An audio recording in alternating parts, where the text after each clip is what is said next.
Hi folks, Rob Flux here from Property Developer Network, coming to you from a rainy day here in Brisbane, sitting on my back deck. Not sure whether or not the sound is coming through with the rain in the background. Did a little bit of a test on that before and it seemed to come through. You can probably just see a little bit of that rain in the background coming through. You can see just in that corner there, pouring over the gutters, which are in badly need of repair. And a little bit of thunder in the background just for a little bit of added excitement. A little bit of a lazy day today because of the rain. Been hanging around, lying on the couch watching the Formula One Grand Prix and really just making the most of doing nothing at all, which is I won't say my favourite pastime, but it's one of the luxuries that you can afford to do from time to time once you actually transition from full-time employment to, I guess, full-time property development, which is the theme for today. So I can see lots of people coming on board. I can see Vanessa, Georgina, Shelley, Adam, Carmel, Vanessa as well. So, yeah, great. So Vanessa says, great meetup yesterday. Thank you. It was, Vanessa. We had, I think there was 85 odd people at yesterday's meeting. Bit of an unusual topic with Ian Coombe, who's a expert in decision making, is a world-renowned expert on decision making, came in and gave us a little bit of a explanation as to how and when you make certain kinds of decisions. And by coincidence, or not by coincidence, I guess a good segue is the fact that we're actually running an entire one-day workshop on decision making with thanks to Ian. So Ian has graciously putting together a workshop that is specifically for decision making in property development. So what I'll do, I might actually take that opportunity right now to just grab the link for that and post that in here so everyone can see. Give me 2 secs while I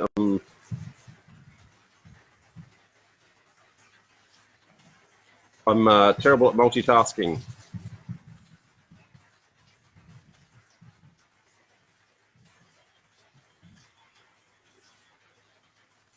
Oh, just hit the wrong button.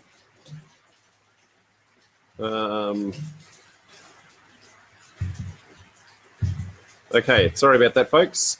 Multitasking is not my forte when doing these lives. So, hi Luke, can see you've just joined as well. Hi Michael, how are you? I guess a number of people jumping on. Today is a little bit unusual. Normally I sit on the back deck drinking a beer, but I may have allegedly overindulged at yesterday's meeting. So today I'm on the mother instead, a little bit in recovery mode. So if I'm not quite my usual sharp self, I apologize for that. But it was a good day and a great meeting. I think we hung around till about 10:30 or 11 o'clock at night, which, yeah, great.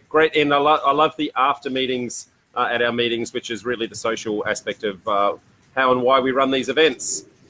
So today's topic, moving from full-time employment to full-time property development. I guess there's a couple of challenges in the process. Some of them are mental challenges and some of them are financial challenges. So I thought I'd go through a little bit of, I guess, the process, first of all, as to how and what you could and should be doing in the process, and then talk to you about some of those mental and financial challenges that will pop up along the way when you actually try to do that. So for many of us, I guess the ultimate goal is to actually transition away from our day job. Many of us don't actually like our day job. Many of us do like it, and but either way, it's a means to an end for where we're trying to go. And the bulk of us are trying to seek what is known as financial freedom. So I'd like to give a little bit of a definition of financial freedom up front, because it's a little bit sadly mistaken or misunderstood. Financial freedom is not owning the mansion, it's not the luxury yacht, it's not that sort of thing. It's having enough residual income that you can actually pay your expenses, your outgoing expenses. And if you've done a budget and you know what those outgoing expenses are, then you can actually determine what your transition path is going to be. So for some of us, we might need to earn $50,000 a year passively. Some of us might need to earn $80,000. The less debt you have, the easier it is to actually transition. So whilst it might sound a little bit counterintuitive, people that have got a lower income job typically have lower expenses, and because they have lower expenses, that usually means that it's much easier for them to actually transition. Anyone who has played the Robert Kiyosaki game Cashflow 101 will know that I guess the purpose of getting out, it's actually much easier for those on the lower incomes, so janitors and the like. Whereas when you're on the very high income roles, you tend to have a little bit of a more luxurious lifestyle, a little bit more debt, so it's much harder to do. So that's the first part, is understanding what that definition of financial freedom is. So the first part is, well, how do we actually earn that passive income? And that's going to come from assets that we own that are going to generate some incoming revenue, generally in the form of rent and the like. Now, in order to own those assets, we have to first of all build a capital base. So building the capital base is the hardest part of the process. And what we try to do is we tend to break the phases down into two phases in transitioning. So one is doing chunk deals where we actually build that capital base up, and then we do the transition where we convert that capital base over into the residual income that we're actually looking for along the way. Now, as we're starting to do those chunk deals, depending upon the kind of strategy that you're going for, those chunk deals will generally get you, depending upon the kind of strategy, but somewhere between $50,000 and $150,000 per year, per project, for the smaller chunk deals, and several $100,000 for the larger chunks. So you'll generally start with a small chunk deal, build your confidence, build your capabilities, and then start to build that little nest egg. And as you build your nest egg, you can then determine whether or not you want to do more little chunk deals or whether you want to transition to a slightly larger chunk deal. As you can transition to the larger deals, that then starts to accumulate that nest egg, so to speak. So, and then it's just a rinse and repeat cycle. But whilst you're doing that, you generally still have your day job. So you're doing a day job where you're earning 40 hours, doing 40 odd hours a week. Some of us doing 50 or 60. And then you're doing property development part-time. And typically what we find is somewhere around the 15 to 20 hours per week part-time is generally enough to find and run a good sized chunk deal. I can see a few others that have jumped on, so I might just take the opportunity to say hello. So Carol, Joseph, Sean and Maggie, how are you all? So in transitioning to doing those chunk deals, because you're doing that part-time, what you'll generally find is that one of those individual deals may actually be enough to physically earn enough to almost duplicate your day job. So for a period of time while you're doing your day job and the part-time development, you're actually doubling your income for that period of time, which means that you can build your little nest egg at home before you leave and actually build yourself a little bit of safety and security. So if anyone has heard of a gentleman by the name of Maslow, he has a thing called the hierarchy of needs. And the hierarchy of needs, at the very base, we want to be worried about security, and security is how we're actually going to pay our debts and that sort of thing. So when you start to build that nest egg up, you'll then be in a position where you can say, well, rather than drawing a wage every week from an employer, I might be confident enough to actually have that nest egg in reserve and just drip feed myself a wage over the next year, 2 years out of that nest egg that I've built up. By doing that, what that allows you to do is to say, well, let's just say you've got $200,000 in the kitty, and if you're on an $80,000 wage, that might be 2.5 years worth of nest egg in your kitty, where you could technically not have a job and draw down on that and not be any financially worse off. What that then allows you to do is to say, well, now I'm not doing it 16 hours a week. Now I'm actually doing it 40 hours a week. And you still have the option of doing those extra 16 hours that you did have. So now you might be doing 50 to 60 hours a week full-time property development. Instead of running one of these chunk deals, now you can run many of these chunk deals. So I guess that's the process to say, how do I get out? It's whether or not the nest egg that you've got, whether or not you feel comfortable to do that early on. Some people do that after one deal. Some people do that after 2 or 3 to actually build that nest egg up to a comfortable level where they feel secure enough that they can feel comfortable that they can find more deals and keep going from there. Hi Maggie, hi Sean, how are you guys? So thank you for that, and hi Russell, just saw you jumped on as well.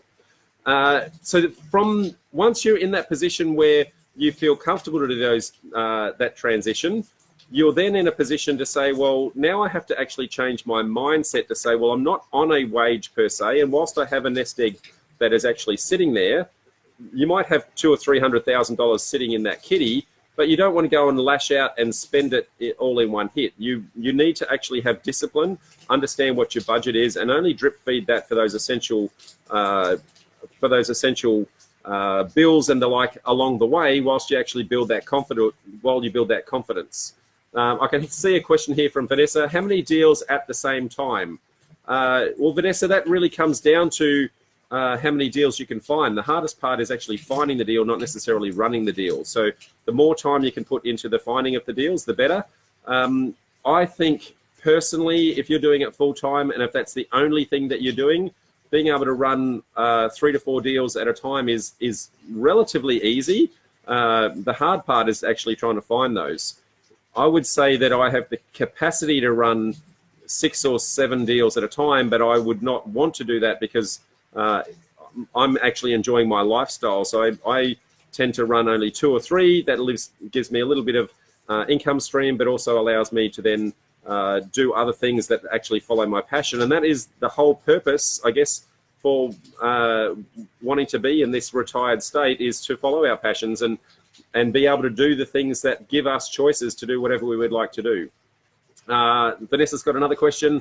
You should feel comfortable doing, not in terms of money, but not quite sure I understand the question. Not in terms of money, but in terms of time-wise. Well, Vanessa, I'm not quite sure I understand the question there. So maybe if you, I guess while I ponder that, maybe you could rephrase the question a little bit better, and I might come back to that. The mindset side of things, though, once you're in that position where you want to transition, because you've got that nest egg, you now have to get yourself comfortable with the fact that you don't have that daily income stream. And so it takes a little bit of rethinking how you're actually putting things together to not go and spend that nest egg. It's very tempting to say, look what I've got. I'm going to go buy a nice new car, or I'm going to buy some nice, new furniture or new clothes or things like that. The more you can resist spending down that cash, the further it will go, the safer you will feel. And then that will actually give you more capacity to actually give that safety net a lot longer period. So you want to make sure that you've got at least 2 years worth of nest egg sitting there that would have replaced your previous day's wage, if that makes sense. Now, at this point, we're not retired. We have really transitioned from a full-time day job to a full-time property development job. So at this point in time, we are not financially free, but we're in a position where we can actually start to accelerate and put the foot down on the hammer and actually get ourselves more deals. The more deals we can actually get, then I guess the faster we're actually going to get there. The challenge then becomes, well, if we don't have a job, how are we actually going to fund these deals? And so that becomes the second part of the challenge here. Now I can see a couple more questions coming through, so I might just have a look at those. So Martius says, would it be still possible to have a full-time job but only spend 2 days a week to find a deal? Absolutely. Anything is possible, Barnius. When I initially transitioned, I wound down to 3 days a week at work. Did that for a period of about 6 months and then transitioned out completely. So subject to what your work actually allows, but yes, that is actually possible. Okay, can just see a couple more people joining. So hi, everybody. I guess now, as I said, funding the deals now becomes the next challenge in the process. So when you don't have a job, the hardest part you're going to have is trying to convince any lender that you can actually service a loan, for example. So that becomes probably the most difficult part in the process that most people struggle with. That was certainly the case for me initially. I didn't really think that through when I first jumped out. And I jumped out when my nest egg was quite I did a project that made $1 million that I didn't cash in, so it became $1 million worth of equity and rental income stream, but that didn't really set myself up to make the banks really happy with what I was actually doing going into the next deal. So I went from doing bigger deals to then having to wind down to do smaller deals, because that's all the bank would actually let me fund, until I started to get a little bit more creative and started joint venturing with other people. And I guess that would be certainly my advice to most of you, is to say, don't be limited by your own money. Instead, what you need to do, because that's thinking with the lack of resources that you physically got, instead you need to think resourcefully and say, well, where else can I find money? And there are going to be other people in your network, other people in your phone list that know you, trust you, know what you're like as a person, know how you're going to deal with issues and challenges as they pop up. And they're going to want to do much better with their money than the 2 or 3% that the bank lets them earn in the bank, and instead invest in you. So that if you can start to find those money partners, then that alternative way of thinking will then allow you to actually run multiple deals at a time. Now, whenever you're bringing somebody else into the deal, obviously you need to share some of the profits. But what I would say to you is that 50% of something is much better than 100% of nothing. And once you get your head around the fact that you can do deals when you don't actually have money, then the sky is the limit. You're not actually limited at all then by the number of deals you can do, other than how many money partners can I actually find. So it makes a very big shift in mindset to actually go, well, money is no longer my issue now. It's more, can I find the deals, and am I putting the time and effort into actually finding the deals? Now, my guidance in that regard is, in order to find the deals, you need to actually become an expert in your strategy. I highly recommend just doing one single strategy. It doesn't matter what the strategy is that you choose. It could be subdivisions, it could be townhouses, it could be rooming accommodation. There's, I guess, multiple strategies out there. Renovations, they all work. Every single one of them will actually make money. It comes down to what you are actually comfortable in doing, where your skill sets lie, how much time you've got, what your risk profile is, etc. But if you choose that one strategy, then you'll start to become an expert in just that one. Unfortunately, what I see very regularly is that people have a thing called bright, shiny object-itis. And every time somebody gives them a deal, a real estate agent will give them a deal, whether it's their strategy or not, they'll still look at it and they'll burn energy and time actually looking at that deal. The problem is there, you spend a little bit of time on this deal, a little bit of time on this deal, a little bit of time on this deal, trying to learn all these different deals and all these skills, all these little chunks of time. And instead, what you should do is take those little chunks of time and what you become is jack of all trades and master of none. You've got a very shallow level of knowledge across a wide number of deals.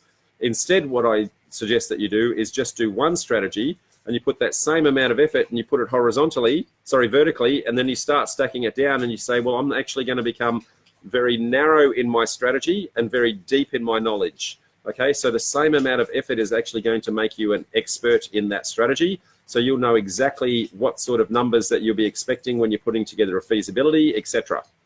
Now, the beauty about that is once you start to become an expert, what you'll realize is your strategy won't work everywhere. So you can then start to actually analyze all the suburbs in your council. And again, I recommend one council. And the reason for that is every single council has different council rules. There are well over 500 councils Australia-wide. So you don't want to be learning every single rule for every single council. Instead, you want to become just a master of one strategy in that one council. So when you start analyzing the suburbs in that area, what you'll then find is which suburbs are most likely to work for your particular strategy. And my suggestion in the early days is to narrow that down and only start with 2 or 3 suburbs that you know the likelihood of success in actually finding a deal that matches your strategy is very high. Once you've narrowed down those suburbs, at that point you can then start to build relationships with the agents in the area. You know exactly what the buy price is, exactly what the resale price is in the area. You know what end of the street is going to be a better resale price than the other end. You'll know exactly where council services are. You'll know which houses in which part of the suburb are zoned for what particular thing, and you'll be able to create a hot list of properties that that are going to be really where you actually concentrate where your deals are actually going to be. So there's a process that I teach our guys in the property development formula, where through a toll gating system, we spend 10 minutes analysing each site, and we get a go, no-go decision on that. And what we're looking for is any reason to throw a site away. So when you look at your strategy, what you might find is in that particular suburb, there might be 200 or 300 potential properties that might have the capability for your strategy. If you put 10 minutes into each and every one of them, it's only going to take 2 or 3 weeks part-time, and you'll have analysed every single property in that suburb and thrown away a majority of them. So you'll get yourself down to a hot list that might be somewhere between 80 and 100, where those deals actually make financial sense, and they are also are completely developable as well. And now that master hot list, you can start to do proactive steps. So you can start door knocking, you can start letterbox dropping, you can start getting agents to knock on doors, you can set up the appropriate alerts in realestate.com and domain, so that you're really only looking at those deals as they come in. Now, if you don't do that, the opposite is that you're reacting to everything that comes in. So proactivity rather than reactivity. If you're reactive, you're going to spend a lot of time analyzing deals that are never, ever going to work. Whereas what we really want you to do is just concentrate on the ones that are going to work. It's a bit like if you go out with a shotgun, you spray pellets everywhere, and some of them are going to hit the target, but some of them aren't. So instead, what we want you to do is start to become a sniper and actually narrow down that list, narrow it down to a very hot list, and that from that hot list, then you can really laser focus which properties you actually go for. So I can see a couple of questions coming in. So one from Vanessa. That is a wicked great idea. Thank you. An aha moment. I'm not sure which comment that was, Vanessa, but I'm glad that there was at least one aha moment in there. So thank you for that. Hey, Baz, can see you on there. Welcome aboard, mate. Sorry I didn't make the golf this morning, mate. It was a bit of a heavy night last night, and I didn't quite get it out of bed. My hangover was a little bit worse for wear. So, but I could see from the photos that you guys had a great time. So wish I was there.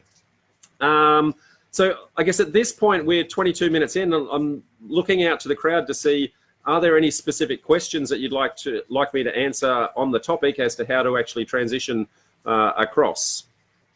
So I'm just going to take the opportunity to have a bit of a sip. Now, there's always about a minute delay between my broadcast, you guys hearing me, and then you writing the questions. So I'm mindful that whilst I'm sitting here, you guys are probably furiously tapping away, and nothing is actually going to come through. So whilst I'm waiting for some of those questions to come through, I will repeat what I touched on at the start, which is a one-day workshop that we're having with a gentleman by the name of Ian Coombs. Ian Coombs is a world-renowned expert on decision-making. So he's actually going to run a one-day event specifically on the best ways to make decisions in property development. It's on the 6th of April.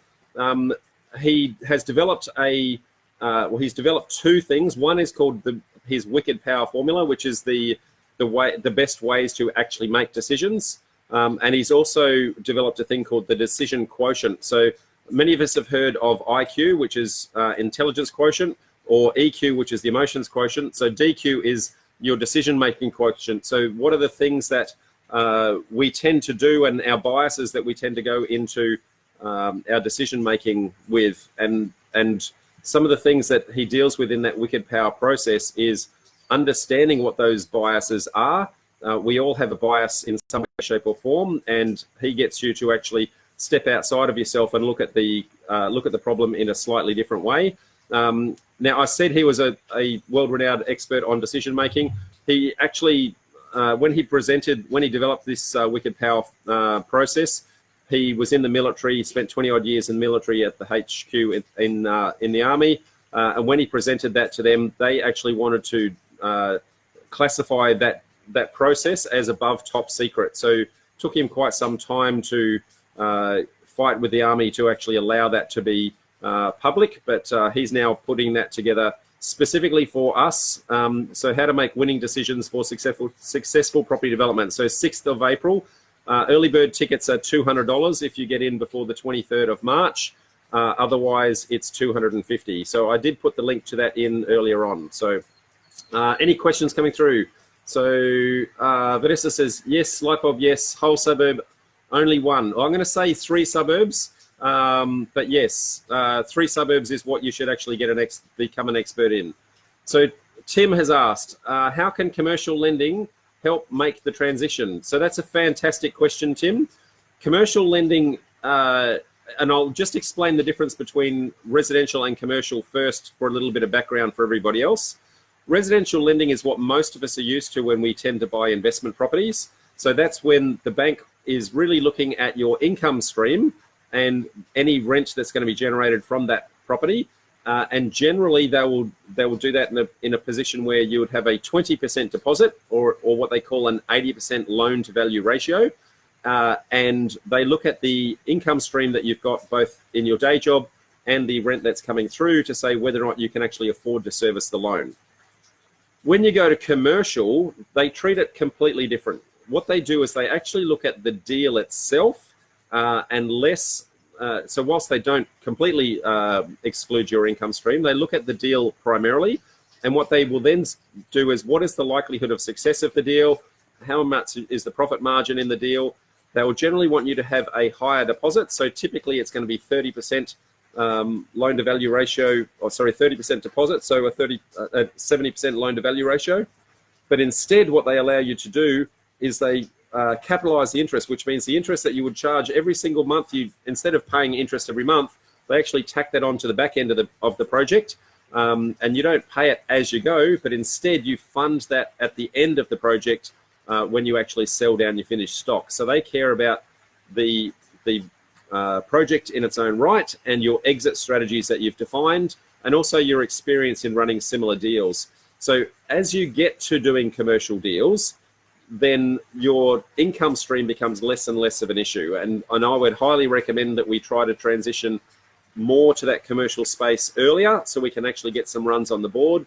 And then the banks are going to be more likely to actually fund that when you don't actually have a day job. So my last few deals are a combination of commercial and private lending through joint ventures and the like. So that is the best way to actually transition, Tim. So thank you. Very good question. Any other questions from the crowd there? Whilst I'm waiting for a couple of those to come through, I'll flesh out that commercial side of things a little bit more. When you go into that commercial space, there's a number of different lenders that will actually lend in that commercial way. The interest rates are generally higher, and the reason for that is they're actually taking a risk on you and on the project. And if they're sharing the risk with you, then they should actually be sharing the reward. Depending upon the level of security that the bank has got, will depend on the interest rate. So if you go for one of the top 4 banks, then the level of security they want is very, very high. So they're going to want to make sure that they've got first mortgage. They're going to want to make sure that you've got enough pre-sales of the finished product sold off the plan that they are guaranteed certainty of getting their money at the tail end of the project. So generally the big 4, you'll get a much lower interest rate, and it might be somewhere between 7 and 9% interest rate if you get enough of those pre-sales away. But you'll have to have enough pre-sales to cover the entire debt for the big 4. Then you transition to, I guess, some of the smaller banks and some of the lending institutions that specialize in investor funds, specifically for property developments. And they will say, well, maybe you only need 50% of your pre-sales away to cover your debts. So they will give you, that allows you to actually start to construct a little bit earlier in the process, and also means that because you're actually constructing, the ability to get those pre-sales is a little bit easier because people can see that there is actually progress on site. Because one of the biggest challenges in the pre-sales process is nobody really wants to buy in when they don't know when the project is actually going to finish. So generally once construction is started, you generally get a lot more sales happening along the way.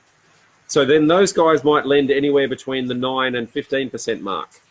And then on top of that, then there's mezzanine lenders that will then say, well, maybe there are situations where you don't have that 30% deposit or that 30% equity status. And so they will come in and top up that equity status that you might be short of. So let's just say you need $500,000 equity. You might only have 200. So you might borrow 300 at a very high interest rate. So these guys are coming in a less secured loan. Because of that, they generally will take a higher interest rate. Now, their interest rates can be upwards of 30%, which sounds like an insanely high number.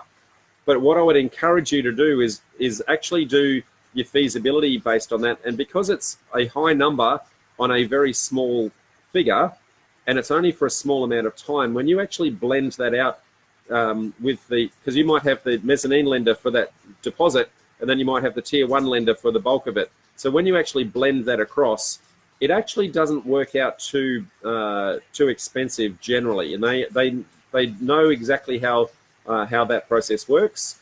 And the intent there is to say, well, how can I actually get my project moving faster so that I can get more sales as we go. Now, the challenge with, hi, Graham, I can see you've jumped on, Damien, Daniel as well. So, hi, guys, how are you?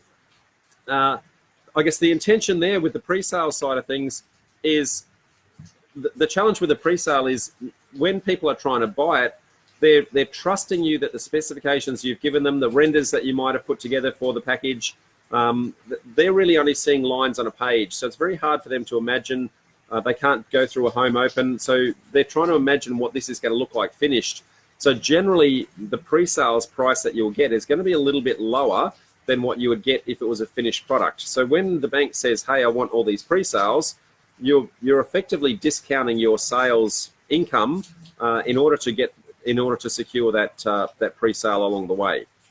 Conversely, though, if you then construct early and sell at the tail end, you'll get a higher price, but you might be paying the higher interest rate. So are you going to lose a little bit of income by selling cheaper with the pre-sales, or are you going to lose a little bit of income because you're going to pay a higher interest rate? When you do the math on those two different equations, what you'll generally find is that the cost is fairly neutral across the two approaches. So it really comes down to your risk profile as to whether or not you're comfortable in doing that approach, because that higher rate is going to allow you to construct early. It's going to allow the sales to come through a little bit earlier, but at the same time, it means that you're trying to sell as a finished product, which means you might have a little bit of peak debt at that higher interest rate. Alex has got a question. If we've never done a commercial finance deal before, would it be safe to assume we need to factor into our FISO the cost of hiring an experienced project manager? My understanding is the banks would not likely approve a loan if I'm project managing it. So Alex, so it's a very good question. That's going to come down to the kind of deal and whether or not you've got any experience in having done that deal before. If it's a small renovation or a subdivision or something like that, then they may not mandate that. But if it's a unit or a townhouse complex and you've never actually done something that's a little bit more of a complex deal, they may mandate that a project manager is actually sitting in there. So absolutely. So you should be factoring that in if it is your first deal in that particular way. There's generally ways that you can, demonstrate that through having mentors on your books or a coach that's actually helping you through, where you can actually say, look, I've actually got somebody here. We teach our guys in the property development formula program to put together an IM, which is an information memorandum that they would actually provide to the banks to actually show them this is the project, this is the issues, this is the challenges, this is the timeline, this is the feasibility, this is the demographics, all of that sort of thing, to actually show that you've actually got some experience in the process. And we generally get them to put in who are our team of experts that sit behind us. So who's our town planner, who's our civil engineer, who's our architect. If you've got a mentor, put them in there, that sort of thing. So if you can demonstrate some professionalism in there, they're going to think that you're a professional, even if it is your first deal. They can see that you've put the extra effort in. But either way, if it's if it's a unit or townhouse project, I would be putting in a project management component to that. So I can see Kathy and Tony have joined us. So hi guys, how are you? Looking for a couple more questions, guys. Anyone got any more? Can I just get a thumbs up as to whether or not the sound of the rain in the background is impacting your ability to listen? Thumbs up or a thumbs down? That would be greatly appreciated.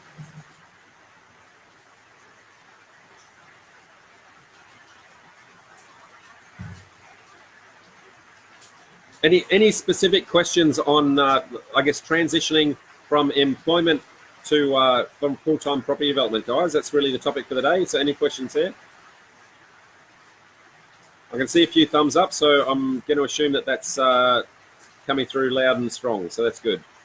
One unhappy face. Who was the unhappy face?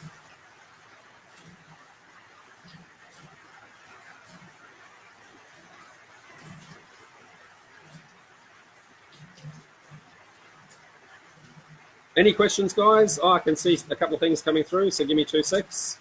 Ashish has asked, hi Rob, how much would you set aside for a project management fee?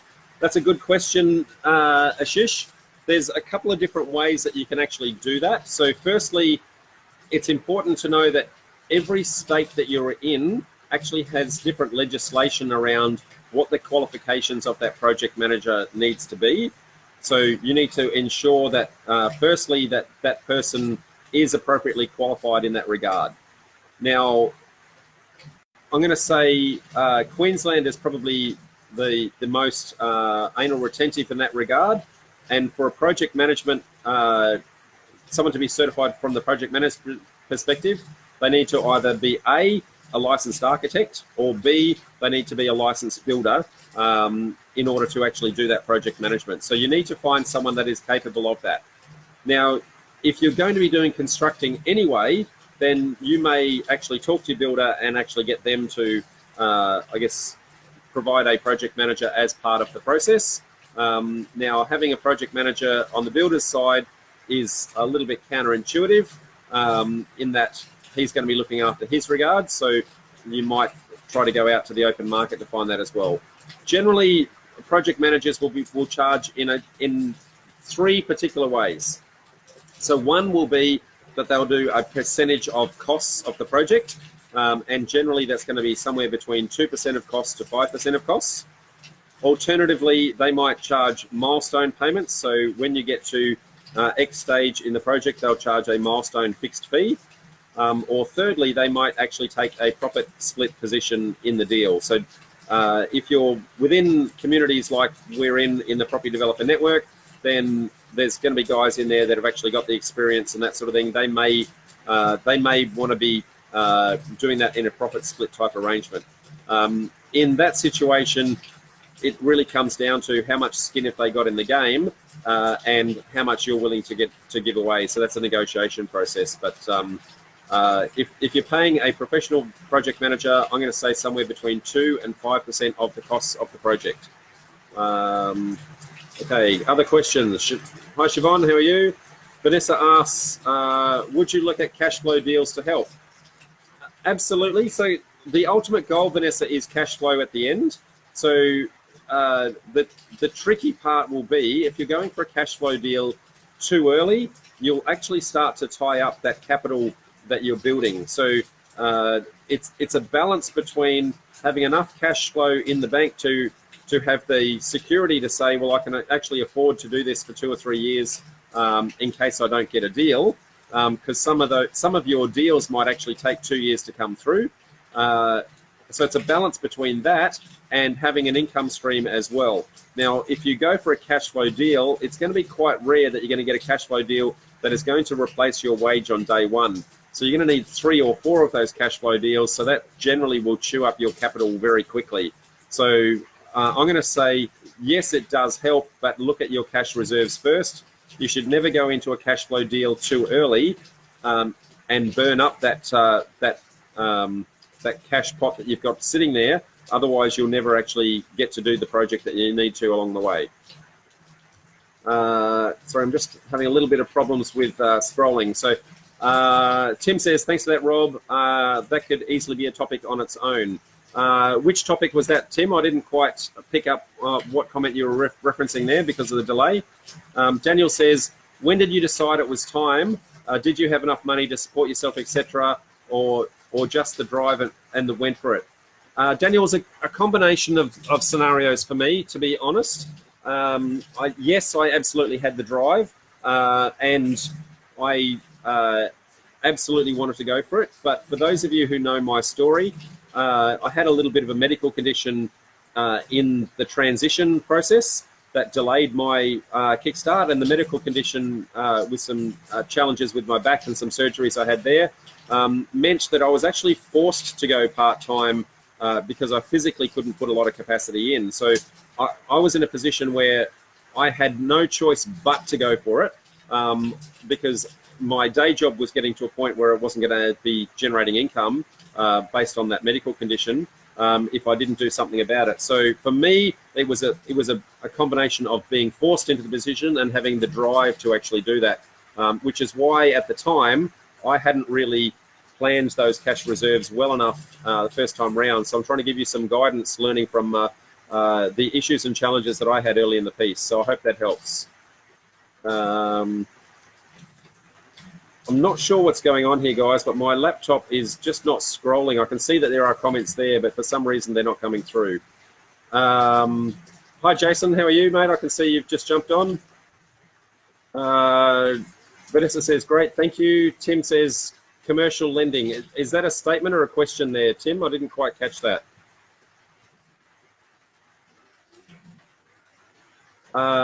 Daniel said, I missed the start of this. I watched the replay. I have a decent amount of savings behind and have been hating my job as it's not fulfilling and only pays the bills.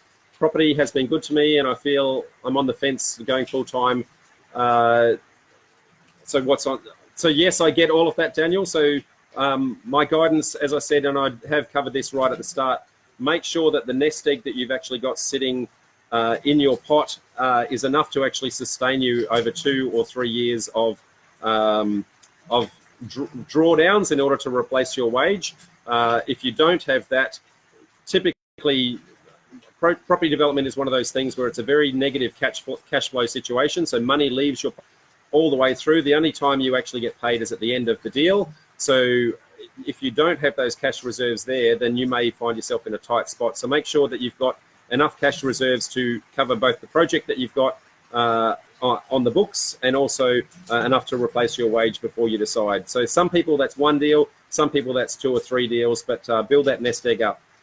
So hypothetically, if you're on 80,000 a year, then you want at least 160,000 in your kitty in order to even consider something like that, plus whatever amount of money you're going to need to actually cash flow the deal, or find money partners to help you cash flow the deal along the way. So hopefully that helps. My daughter Amy's joined. Hello, darling. How are you? I'm surprised to see you looking at my property side of things. So welcome, darling. So Tim says, topic on its own. Sorry, Tim, I might just get you to write what is the topic you're talking about there. So Daniel says, nice, Rob. Thank you for the reply. What's your your why was very strong. Absolutely, my why was very strong. And I'm going to say to all of you, why you're doing this needs to be strong. If you're not motivated in actually getting out, we tend to be very comfortable in our jobs. Whilst we don't like it, it's the perception of security of income coming through all the time, and so the pain of change needs to be greater than the pain of change needs to be less than the pain of staying the same. And generally, the pain that we've got in staying where we are, a lot of us don't like it, but it's not strong enough for us to jump. So when it is strong enough, you will get the drive, I can assure you. And yes, so have a look. What is sitting in and around your family? What do you need to provide for them? What are your goals and ambitions? What are your dreams? Create that why that's actually going to be the driving force as to how and what you're doing this for.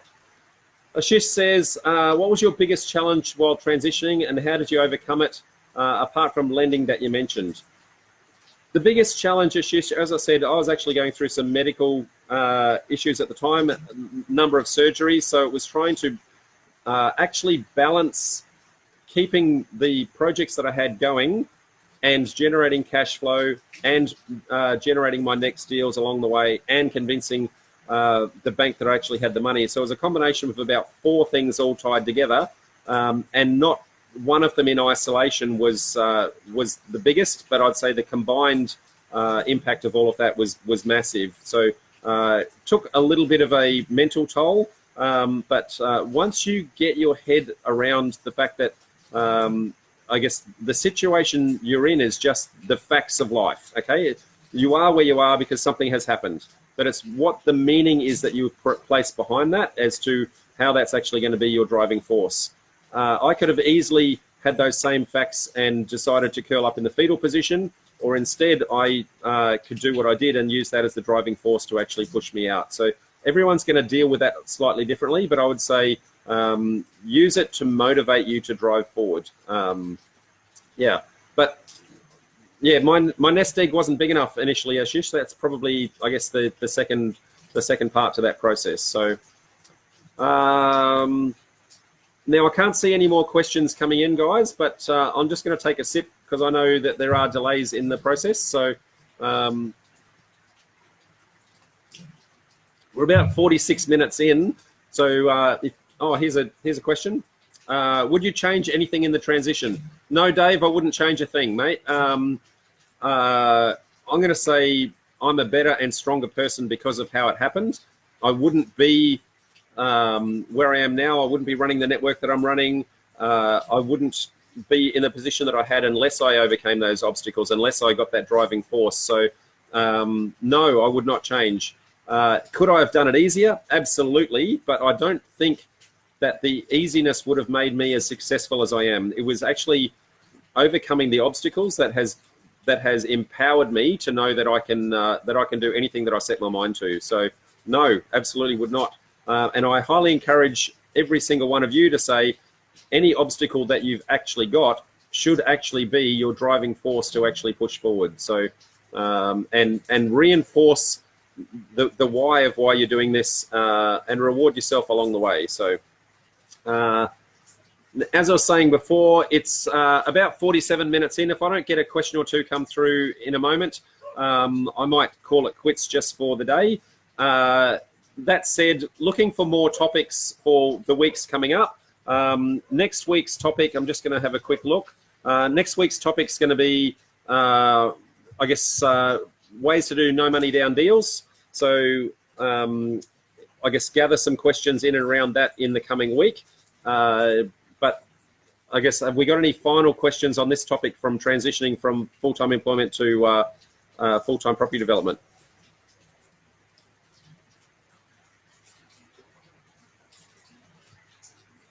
Alex says, did you ever consider setting up a consultancy trust to pay yourself a management fee during your projects for the purpose of proving an income to the banks? So let me explain that to everyone else so that they know what that means.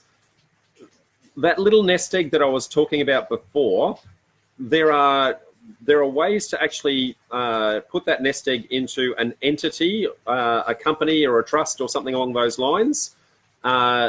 It's a little bit of a complicated structure to set up in that you need to have a non-related party, the director of that company, and you can't actually be the company director yourself.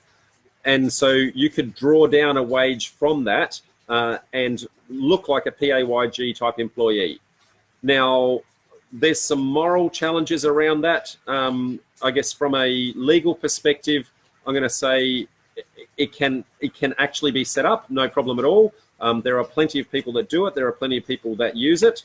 From a moral perspective, the bank, if they understand, if they get wind of the fact that you have done that in order to dodgy the books for from an income stream, they can choose to, I guess, withdraw the loan halfway through the deal. So my guidance would be, whilst it can be done, I would encourage people not to do it. So I guess there's always I guess what can be legally done what can be ethically done and what can be morally done, and they're not. And what are you likely to get caught for? They're not always the same. Everybody sits in a different position as to their level of comfort on that. For me, I was not comfortable with, I guess, doing something that the bank may see as, I guess, dodgy. So my guidance would be don't. But having said that, there are plenty of people that do.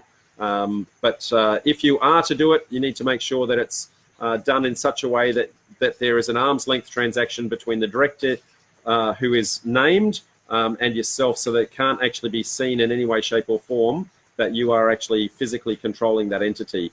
Now, the challenge in that is multiple. If you're putting someone else in charge and your money's sitting there, you need to have a very strong trust factor for that person who now has controlling interests of your money. So you'd be having to put a whole bunch of security in and around that entity to make sure that they don't run away with it, and hope that they truly are your best mates. Siobhan has asked, just wanted to say thanks for these sessions. They're really helpful. You're welcome, Siobhan, anytime at all. Ed says, are you rehydrating, Rob, with water there, or is that gin and tonic? No, that is absolutely water. And before that, Edward, it was mother. So yes, I'm absolutely rehydrating. It was close to midnight, I think, that we left last night. So good session. So I always love the after meetings at our monthly events. So okay, so Jane says thank you, Rob. So as I said, next week is going to be on no money down strategies. Also next week we're actually in Sydney. Actually, sorry, I've got the date wrong for Sydney. Sydney meetup event is on the 30th because they're actually doing some elections down in Sydney next week. So on the 30th, for anyone watching in Sydney, we have changed venues. So please be aware of the fact that we've changed venues, and we've also slightly changed times. So please watch out for those alerts as you go. Alex says, thanks, Rob. I didn't realize it might be a dodgy arrangement. It was actually my accountant who suggested it. Well, as I said, Alex, it can be legally set up. So what you're doing legally, that entity is actually a legal entity. So there's no issue from that perspective. But when you apply for the loan, then I guess the rules within the loan are going to say that it needs to be a genuine employment arrangement. So it's the loan factor, the banks that are going to have the issue with it. Not your accountant, not the ATO. None of those guys are actually going to care because it is a legal entity. But yes, the bank probably won't like it if they get aware of it. That said, the bank is likely to not find out. So I guess the difference, as I said, between what you can do and what you can get away with is not always the same. So Lynn has just joined. Hi, Lynn. Thank you for joining. Unfortunately, you've joined right at the very end, and I'm about to hit the end button. So you might have to just watch the replay, Lynn. So, by the way, happy birthday, Lynn. So I meant to give you a call earlier today, but happy birthday, and hope you had a fantastic day. So that I might call that quits at this point, folks. So as is always, I will see you 5 o'clock next Sunday. And next week's topic will be no money down strategies. So till then, bye for now. I'm going to go rehydrate. See ya.